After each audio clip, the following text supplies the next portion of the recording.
selamat malam kawan-kawan komunitas pertanian se-Indonesia. Malam ini kita kedatangan tamu Bapak Dadung Haristio yang juga Ketua Umum Suta Nusantara. Jadi malam ini kita akan membahas yang situasi update bagaimana Indonesia memiliki ragam tanaman pertanian yang kaya untuk melawan virus corona. Oke, langsung saja kita ke Bapak Dadung. Pak Dadung boleh ceritakan tentang kejayaan Indonesia, keanekaragaman hayatinya, hewaninya untuk melawan corona dan banyak obat-obatan juga yang terbuat dari bahan-bahan rempah-rempah. Bisa dijelaskan, Pak? Terima kasih Mas Gunawan. Bicara tentang atau membahas dan memahami tentang pertanian di Indonesia ini adalah sejarah yang panjang, story yang panjang. Kita ketahui bahwa Nusantara dikagumi oleh seluruh bangsa dan negara. Waktu itu sangat terkenal di Maluku, ya. Itu adalah surganya rempah-rempah, ada pala, ya kan, ada cengkeh dan sebagainya. Saat itu dunia lagi membutuhkan tentang rempah-rempah itu, ya kan. Jadi memang karena letak geografis Indonesia dan Nusantara waktu itu banyak tanaman yang tumbuh di sini. Selain matahari di Nusantara dan Indonesia ini matahari yang terbaik di dunia, udaranya juga terbaik di dunia karena banyak tanaman. Terus kemudian airnya pun terbaik di dunia, mau air laut maupun sumber-sumber sangat kaya dengan mineral.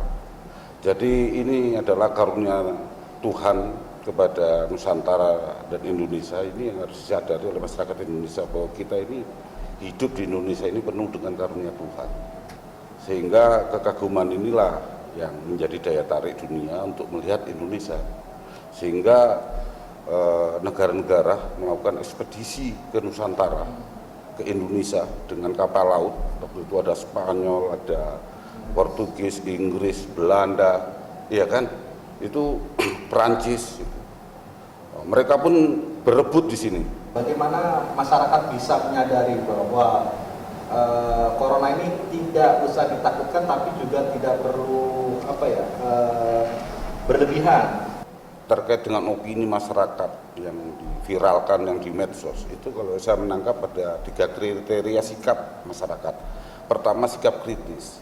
Jadi sekelompok masyarakat yang tahu tentang kelemahan, kejelekan, dan keburukan saja, tapi tidak punya solusi karena terbatas informasi, pengetahuannya, dan tidak punya skill.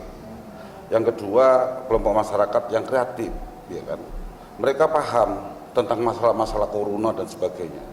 Dia mencoba untuk cari solusi yang sesaat, yang bisa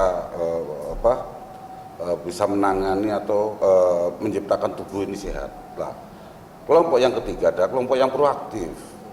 Jadi orang ini tahu kelemahannya, kekurangannya, hambatannya, masalahnya, dan dia tahu solusinya dan dia tahu forecast-nya, prediksi ke depan seperti apa. Nah, inilah orang yang punya kompetensi. Orang yang punya kompetensi itu menguasai informasi tentang corona. Orang ini punya ilmu pengetahuan tentang corona dan orang ini mengenal teknologi-teknologi untuk pencegahan corona. Terus orang ini punya keterampilan. Nah, dan yang penting orang ini punya attitude. Artinya punya sikap, tindakan dan perilaku yang positif. Banyak kok kita mengunyah cengkeh, kita mengunyah pala, kita mengunyah sirih, kita mengunyah pinang, itu kan untuk membersihkan virus-virus yang di mulut.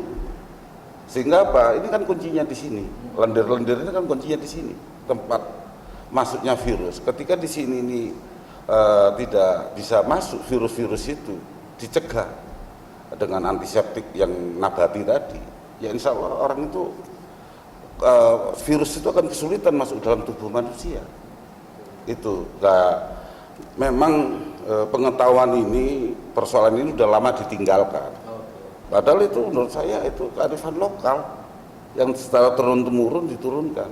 Ya saya pikir langkah jangka pendeknya, marilah kita giatkan menanam kebutuhan selain untuk makanan, untuk kesehatan.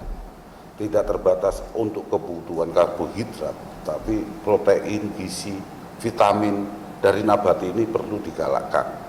Nah, kalau ini digalakkan dengan kesadaran dan partisipasi masyarakat, saya pikir ini akan bisa mengurangi ya kan korban daripada virus corona di Indonesia. Kita diskusi dengan teman-teman, dulu virus itu menular dari manusia ke manusia, sekarang dari hewan ke manusia.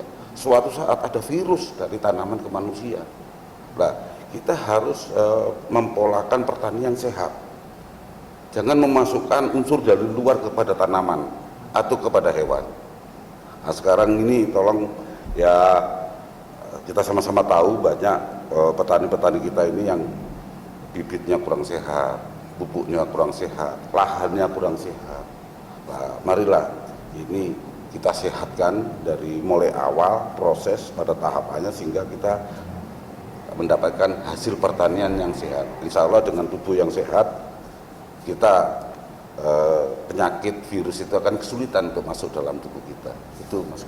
Terima kasih untuk kawan-kawan pemirsa se-Indonesia, komunitas pertanian Suta anggota dari Aceh sampai Papua. Semoga pembicaraan dialog ini dan masukan pesan dari Ketum Sultan Nusantara Mas Dadung Haristio bisa bermanfaat, dan pesannya masyarakat jangan takut untuk menghadapi corona, bersifat hidup sehat dan minum vitamin agar imun tubuh kuat.